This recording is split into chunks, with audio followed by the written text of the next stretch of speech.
Welcome back to my channel best medical channel. आज हम एसोफेजाइटिस के बारे में पढ़ेंगे। एसोफेजाइटिस जैसा अपने नाम से भी जाहिर है कि एसोफेगस का इन्फ्लेमेशन। तो एसोफेगस का इन्फ्लेमेशन ये एक्यूट भी हो सकता है और क्रॉनिक भी हो सकता है। एक्यूट का मतलब ये है कि शॉर्ट पीरियड ऑफ टाइम में जब एसोफेगस का इन्फ्लेमेशन हो जाए तो इसको एक्यूट एसोफेजाइटिस कहते हैं। और क्रॉनिक एसोफेजाइटिस का मतलब ये है कि जब कोई किसी भी वजह से लॉन्ग लास्टिंग रीज़न हो और उसकी वजह से एसोफेगस का इन्फ्लेमेशन हो जाए तो उसको क्रॉनिक एसोफेजाइटिस कहते हैं। फिर दूसरा क्लासिफिकेशन इस तरह है कि एक है केमिकल एंड इन्फेक्शियस एसोफेजाइटिस, दूसरा है यूजोनोफिलिक एसोफेजाइटिस और तीसरा है रिफ्लक्स एसोफेजाइटिस, जो कि कॉजेटिव फैक्टर या कैरेक्टरिस्टिक फीचर के बुनियाद पर इसको हम क्लासीफाई करते हैं। केमिकल और इन्फेक्शियस एसोफेजाइटिस को पहले हम डिस्कस करते हैं। अपने नाम से भी जाहिर है, इसमें या तो केमिकल की वजह से एसोफेजाइटिस होता है और या फिर डिफरेंट टाइप ऑफ इन्फेक्शंस की वजह से एसोफेजाइटिस होता है। केमिकल मिसाल के तौर पर अगर कोई अल्कोहल इस्तेमाल करता है तो उस वजह से भी हो सकता है। कोरोसियो different type of strong acid और स्ट्रॉन्ग अल्कलीज, उसकी वजह से भी हो सकता है। या कोई इंतहाई गर्म पानी इस्तेमाल करता है या गर्म फ्लूइड इस्तेमाल करता है तो ये इसकी वजह से भी एसोफेगस को नुकसान पहुंचता है, उसको इन्फ्लेमेशन होती है। हेवी स्मोकिंग, जब कोई तंबाकूनोशी करता है तो उसके नतीजे में भी एसोफेगस का इन्फ्लेमेशन होता है। Pills, different type of medicinal pill जो कि हम इस्तेमाल करते हैं, खासकर जो डॉक्सीसाइक्लिन या बिसफॉस्फोनेट, बाज़ ऐसे मेडिसिनल पिल होते हैं कि जब आप उसको इंजेस्ट करते हैं तो वो एसोफेगस के साथ स्टिक हो जाते हैं और वहाँ पर इरिटेशन का करते हैं, इन्फ्लेमेशन। तो ये भी हो सकते हैं। ये रेडिएशन की वजह से भी हो सकता है। डिफरेंट टाइप ऑफ रेडिएशन जो रेडियोथेरेपी के लिए हम इस्तेमाल करते हैं, केमोथेरेपी के लिए की वजह से भी हो सकता है। और ये सारे केमिकल वजह से हो सकते हैं। जो इन्फेक्शस काजेज हुए उसमें हमारे पास हर्पिस सिम्प्लेक्स वायरस हो गया, साइटोमेगेलो वायरस हो गया, और फंगल इन्फेक्शन में कैंडिडा अल्बिकम इन्फेक्शन हो गया। तो ये मोस्टली इम्यूनो कम्प्रोमाइज्ड स्टेट में आते हैं। जब किसी पर्सन का इम्यून सिस्टम कमज़ोर हो तो ये इन्फेक्शियस एसोफेजाइटिस भी हो सकता है, जिसमें हर्पिस सिम्प्लेक्स वायरस में कैरेक्टरिस्टिक पॉइंट ये है कि उसकी जो मार्फोलॉजी होती है उसमें जो अल्सर्स बनते हैं वो पंच्ड आउट अल्सर होते हैं, यानी वो बाहर की तरफ उभरे हुए होते हैं। जबकि साइटोमेगेलो वायरस के केस में जो एसोफेजाइटिस होता है उसमें जो अल्सर होते हैं वो शेलो होते हैं, ज़्यादा डीप नहीं होते, शेलो होते हैं। और viral inclusions, characteristic viral inclusion आपको मिलते हैं। जब आप उसको देखते हैं वहाँ पर आपको इंक्लूजन जिसमें वायरस होता है आपको वो मिलते हैं। और कैंडिडा एसोफेजाइटिस में ये होता है कि आपको ग्रेट वाइट सूडो मेम्ब्रेन बनता है। जिस तरह ओरल कैविटी में थ्रश होता है उसी तरह यहाँ पर भी सूडो मेम्ब्रेन बनता है। और इसके अलावा बस इस तरह कंडीशन है कि जिसमें डिस्कमेशन होती है, यानी एपिथेलियल लॉस होता है।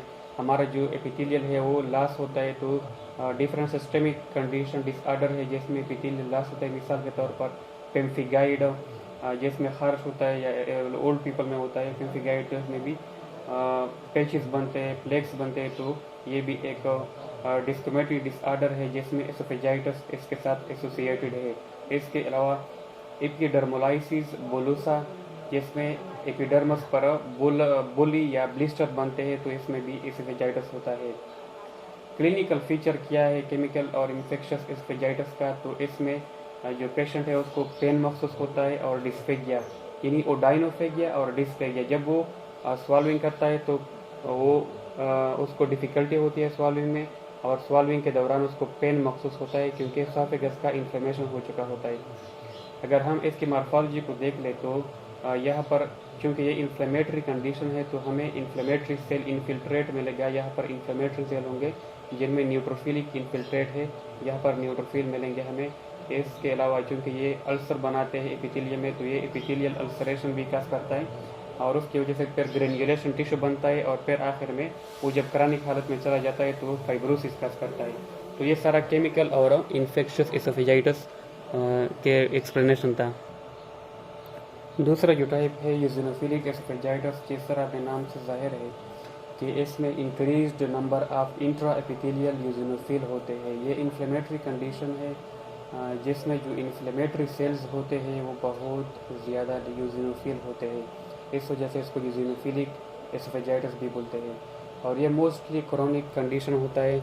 और इसमें इस तरह होता है कि जो एडल्ट्स में यह होता है तो एडल्ट्स में कॉम्प्लिकेशन ये आते हैं कि एडल्ट्स को डिस्फेजिया होता है, डिफ़िकल्टी इन सॉल्विंग, और इसके साथ साथ फूड इन्फेक्शन, खुराक उसके गले में फंस जाता है। तो फूड इन्फेक्शन और डिस्फेजिया एडल्ट्स में होता है, जबकि चिल्ड्रन में फीडिंग इंटॉलरेंस, यानी वो जब उनको फीडिंग की जाती है, जब उनको दूध पिलाया जाता है तो वहाँ पर वो इंटॉलरेंट होते हैं। और इसके अलावा गर्ड लाइक सिम्टम्स भी महसूस होते हैं, क्योंकि एसाफिगस की इन्फ्लेमेशन हो चुकी होती है तो वहाँ पर फीडिंग इंटॉलरेंस भी होता है और गर्ड लाइक सिम्टम्स भी होते हैं। इसके अलावा एक इम्पॉर्टेंट पॉइंट ये है कि यूजिनोफिलिक एसोफेजाइटिस के साथ एसोसिएटेड एटॉपिक कंडीशन होता है, यानी different type of allergic condition. मिसाल के तौर पर हमारे पास एटॉपिक डर्माटाइटिस हो गया। इसके अलावा और जितने भी एलर्जिक कंडीशन है वो सब इसके साथ रिलेटेड है। मिसाल के तौर पर एलर्जिक रिनाइटिस, अस्थमा, या इसके अलावा पेरिफेरल यूजिनोफिलिया। तो ये सारे जितनी भी एलर्जी कंडीशन है वो इसके साथ रिलेटेड है, एसोसिएटेड है। अगर हम इसकी एंडोस्कोपी करें यूजिनोफिलिक एसोफेजाइटिस में एसाफेगस की, तो हमें कैरेक्टरिस्टिक रिंग्स मिलते हैं, कंसेंट्रिक रिंग्स, जो कि चारों तरफ इस तरह रिंग्स होते हैं इन एसाफेगस। मिड, स्पेसिफिकली मिड एसाफेगस, जो दरमियाना एसाफेगस होता है वहाँ पर हमें कंसेंट्रिक रिंग्स मिलते हैं इन केस ऑफ यूजिनोफिलिक एसोफेजाइटिस। इसका ट्रीटमेंट किस तरह है? तो सबसे पहले हमने एलर्जीन की एक्सपोजर को कम करना है, क्योंकि एलर्जीन की वो चीज़ है जो इसको काज करते हैं। तो अगर हम एलर्जीन की एक्सपोजर कम करें तो इससे भी डाइटरी रिस्ट्रिक्शन में हम इसको कम कर सकते हैं। या इसके अलावा चूँकि ये इन्फ्लेमेटरी रिएक्शन है तो हम स्टीराइड भी इस्तेमाल कर सकते हैं।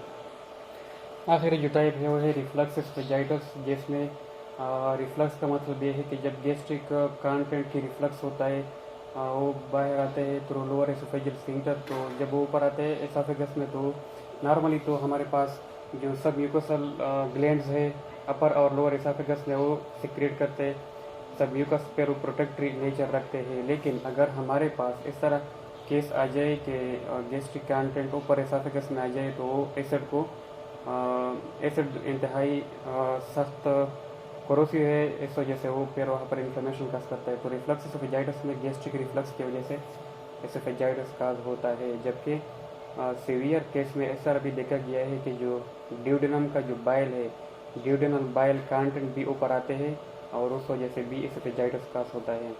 इसमें मेन पैथोलॉजी ये होती है कि लोअर एसोफेजियल स्फिंक्टर का जो टोन है वो कम हो जाता है, जिसकी वजह से वो बंद नहीं हो जाता और वो जब स्टमक थोड़ा सा कंट्रैक्शन करता है तो फिर वो अपना कंटेंट उस पर से निकल आकर ऊपर एसोफेगस में आते हैं।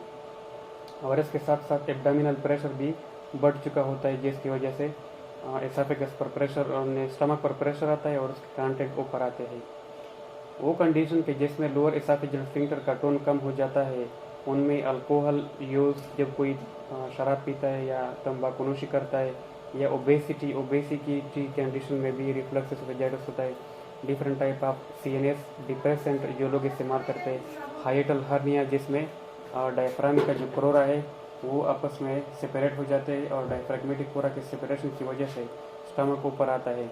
और डिलेड गैस्ट्रिक एम्प्टाइंग, जब स्टमक का जो एम्प्टाइंग है जब वो अपने कंटेंट को आगे स्मॉल इंटेस्टाइन में भेजते हैं तो अगर वो डिलेड है तो उस वजह से भी हो सकता है। और इसके साथ गैस्ट्रिक वॉल्यूम जब बढ़ जाता है तो उस वजह से भी रिफ्लक्स एसोफेजाइटिस होता है। इसमें जो क्लिनिकल फीचर होते हैं ये मोस्टली ओन एडल्ट में होता है जिनका उम्र 40 साल से ज़्यादा होता है। इसमें डिस्फेजिया होता है, डिफ़िकल्टी इन स्वॉल्विंग, इसके साथ साथ कैरेक्टरिस्टिक हार्ट बर्न होती है और उसकी वजह से फिर एक पेन आता है जिसको लोग अक्सर इस तरह मिस कन्फ्यूज़ करते हैं कि ये तो कार्डिक पेन है और वो कहते हैं कि ये तो एंजाइना है, हालांकि वो रिफ्लक्स एसोफेजाइटिस का पेन होता है। इसके साथ साथ गैस्ट्रिक कंटेंट की रिगर्जिटेशन होती है, वो ऊपर आते हैं एसोफेगस में। तो ये क्लिनिकल फीचर हो गए। इसकी जो मॉर्फोलॉजी होती है वो उसमें अगर हम एसोफेगस को एग्जामिन करें तो एसोफेजियल म्यूकोसा हमें हाइपरीमिया वहाँ पर मिलेगा, वहाँ पर ब्लड सप्लाई ज़्यादा हुई होगी, इन्फ्लेमेशन होगा, एडेमा हमें मिलेगा। इसके अलावा हमें बेजल जोन हाइपरप्लेजिया, यानी वहाँ पर जो बेजल सेल होते हैं उनमें हाइपरप्लेजिया होगा, वहाँ पर वो उसकी नंबर इंक्रीज हो चुका होगा।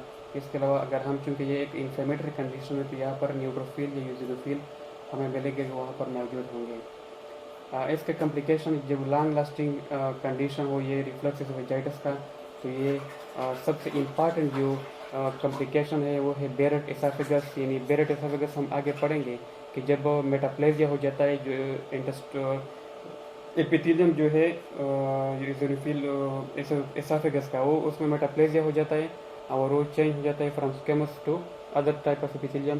तो इसको हम कहते हैं इसका नाम मेटाप्लेजिया जब आ जाता है तो इसमें भी हमारे पास ये एक बेरेट एसाफेगस कंडीशन है। दूसरा जो है वो है अल्सरेशन, अल्सर बन जाते हैं, हेमाटोमेसिस यानी वोमिटिंग ब्लड, वो भी होता है इसमें लॉन्ग लास्टिंग केसेस में। इसके अलावा मेलेना यानी डार्क कलर्ड स्टूल वो भी बनते हैं, और स्ट्रक्चर भी बनते हैं यानी अब्स्ट्रक्टिव स्ट्रक्चर वो भी बनते हैं। तो ये सारे क्लिनिकल फीचर है इस बेरेट यूजोफिलिक नहीं रिफ्लक्स एसोफेजाइटिस के।